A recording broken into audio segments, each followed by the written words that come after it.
A Ventura County dog park and former cemetery has become ground zero of a heated controversy.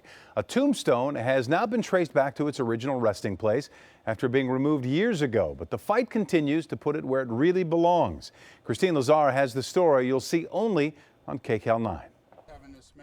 It took nearly 50 years and 500 miles to get here. We put a lot of work into this, and a lot of hours and a lot of tears and a lot of prayers. They paid off today when the tombstone belonging to a veteran of the Spanish-American War who died in 1913 was brought back to his hometown of Ventura. It's really significant that history is not destroyed. Cindy Sutherland drove the tombstone of Edward Elijah Baker from her home in Carson City, Nevada.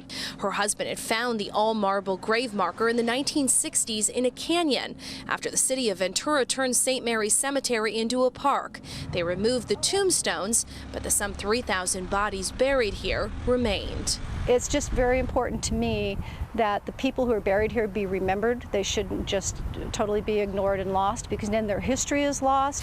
Using a tape measure, activist Stephen Schlater was able to pinpoint where Edward Baker is buried by looking at cemetery records. But the tombstone can't be re-erected now that the cemetery is used as a dog park. This isn't a dog park.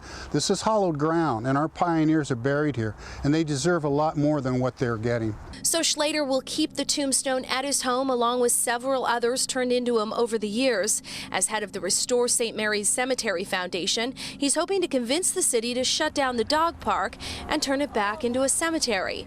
City Council, however, has no plans to do so. I can tell you from our city's perspective, it's a park, and that's how it's being utilized right now. An obituary shows Edward Baker died at the age of 44 before his parents and 12 siblings.